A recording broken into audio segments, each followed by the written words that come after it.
if it feels good doing something, then it's probably good for you. You're your own scientist. For me, I mean, all of my training sessions, I was really visualizing being at the Ironman World Championships and being amongst those best Ironman athletes in the world. You know, once that wore away, once I accomplished my goals within the sport, I had to figure out why I was continuing to do it. And that was because of the feeling that I got from it. I think it's important to do this for you, not do it for others, not do it because someone's telling you should do it, like doing it because you feel like the best version of yourself with your routine that you have every day. My advice to someone who is just trying to be fit and feel good is lifting heavy weights 3 to 5 times per week, doing those complex lifts. I think those are the things that you want to focus on to just be healthy and live a good life and feel good.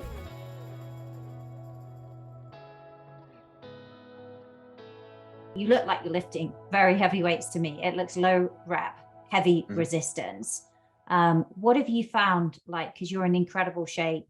I think many male listeners will be thinking, how can they achieve that? Can you talk a bit more about your strength training first? Sure. So the strength training component, I loosely follow Matt Fraser's programming. Matt Fraser is, I think, 5 or 6 time CrossFit Games champion, one of the best CrossFit athletes to ever compete in the sport.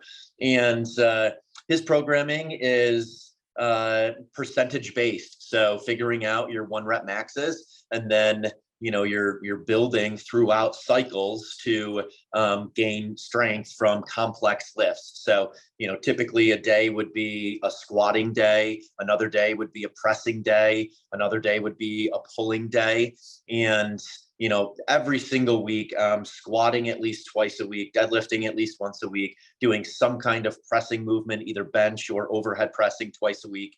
And there's also a lot of anaerobic conditioning built into that too. So that could be CrossFit Metcons, that could be intervals on a fan bike, intervals on a rower, a skier, running intervals, but something that spikes your heart rate and then you recover long enough to be able to spike your heart rate again. So boosting your lactate threshold. And then at the end, there's accessory lifts. So, typical bodybuilding type movements that will strengthen the smaller tendons and ligaments. So I do that for about 90 minutes, 5 days a week in a gym. And that is probably the hardest thing I'll do every day. And that's why I prioritize it to be my first workout and the first thing I accomplish each day around 8:30. And then the zone 2 for me, especially coming from the endurance background, that's so much easier mentally and physically for me to tackle, going out for, a mountain bike ride, a road bike ride. I just got a fat tire bike that I've been riding in the snow, which is really fun. Trail running, rucking, hiking. I vary that zone 2 cardio quite a bit. But it's generally 60 to 90 minutes in the afternoon.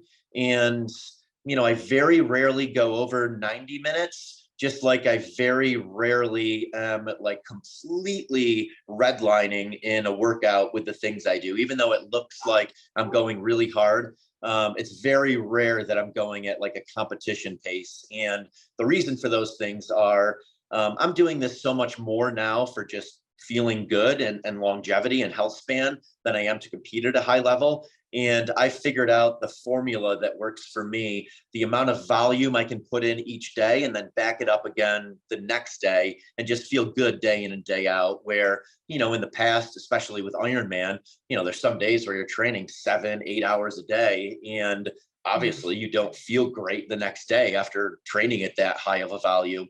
And same with competing in an Ironman or doing a CrossFit competition or a high rocks competition.